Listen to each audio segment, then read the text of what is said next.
Carti just dropped Whole Lotta Red, and people are really surprised for some reason that we didn't get Die Lit too.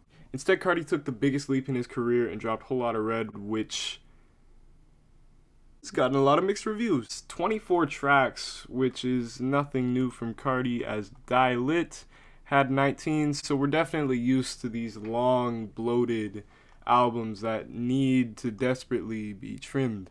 A lot of the appeal from his earlier albums is that the production was really good. The majority of Die Lit was actually by Pierre Bourne. But this album transcends out of that, even trying to get away from Pierre Bourne production. But anyways, with that production missing, this album faced a lot of criticism, and most of that was because we didn't get a Die Lit 2. But I think you guys need to realize you did this to yourself by looking at all these leaks, leaking the whole album. Instead of getting this, you got me listening to DJ Academics for 30 seconds too long. Anyways, with all that set aside, I actually enjoyed this album a lot more than Die Lit. These are all the tracks I actually enjoyed. Clear highlights being Metamorphosis, Go to the Moon, Slayer, and actually,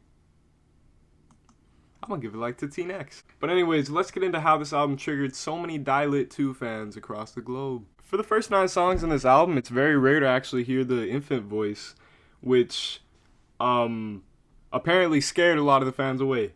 Rockstar Made was a subpar intro. I found it even more repetitive in Carti standards, which is insane. Go to the Moon.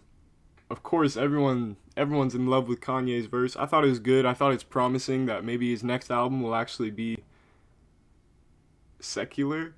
The next feature is Metamorphosis, which apparently no Carti fan has the patience to sit through 5 minutes of one of his songs. I actually really enjoyed this song mainly because of the production. I love the production. Somehow people don't like Cuddy's humming. Are you You're blind. You're deaf.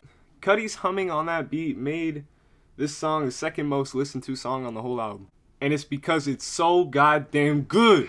People are also saying Cuddy's voice sounds a little robotic, but your favorite artist sounds like an infant. Yeah, I did have to sit through 4 minutes of Carti moaning and whatever the fuck he did on that beat. But it was worth it because I actually really enjoyed Cuddy's verse. The last feature on this album is Future, and he's on Teen X, which I believe is the closest track to Die Lit, but somehow people hate it. I actually really enjoyed this one.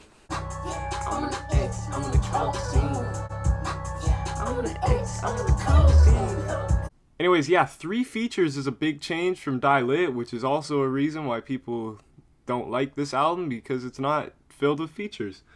I think it was perfect. I think it actually feels like a Carti album because it doesn't have the 12 plus features that Die Lit had. A big theme in this album was the vampire stuff. I thought it was a hit or miss because while Over has probably the best vampire-esque production, Vamp Anthem was the worst production I've heard on the whole album. Some of the most popular tracks are Slayer. I think rightfully so because the hook was good and it was kind of like a mix between Die Lit and the Whole Lotta Red vibe. Sky is also one of the biggest songs, and it's another one where he mixes the likes of Die Lit and Whole Lotta Red. And it's actually a pretty good track. Other than that, there's not a lot of hits on the album besides the features, which brings me to how this album could have been trimmed down so goddamn much. 24 tracks. Ugh. I feel like Diane has the Bon Iver sample, I'm pretty sure. I thought it could have been good, but honestly, I wasn't really feeling it. I feel like the outro could have been Over. Could have also gotten rid of Punk Monk as it's also a clear filler track. I would say cut On That Time, but it's only a minute 42 long.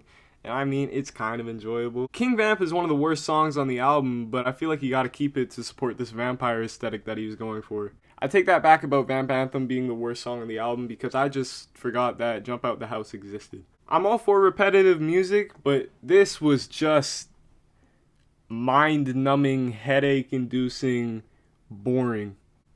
This album realistically could have been 16, 15 tracks, which is still way too long, but it's better than 20 goddamn 4. Anyways, that brings me to the public eye on this album. Yeah, as you can see here, all the mainstream news sources just love ragging on this album, saying it doesn't live up to the hype or anything. But that's because everyone wanted Die Lit 2 and they didn't get it. And I don't know if it's because Kanye had one of his famous talks with Carti about how he should follow his dreams and do what he wants, or if he just joins some cult.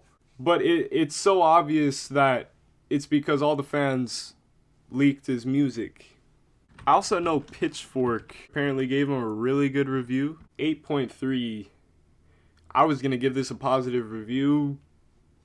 God, they ride in this album. But I do respect them for actually including that this album was changed multiple times because people are leaking the whole album. Now I'm going to be honest, I've always been the first to criticize Carti, but this isn't a bad album. I think it's been giving the 808s and Heartbreak treatment where people hate on it for a long time, but soon enough the whole rap game is going to be Playboi Carti. Where do I have it ranked on his discography? I've got it above self-titled. And honestly, I wasn't a fan of Die Lit, so yeah, I got it as his best album in his whole discography. I like that it changed up from Die Lit because I wouldn't listen to this album if it was a Die Lit copy. I think it actually shows how versatile he can be, and overall, it's not a bad album. My first listening experience was probably the worst of the year, but my second, third, fourth, fifth listening, I think it bumped all the way up to a 7. Let me know if that's too high or too low. How do y'all rank it? Anyways, it'd be great if you could subscribe, but if not, I'm out.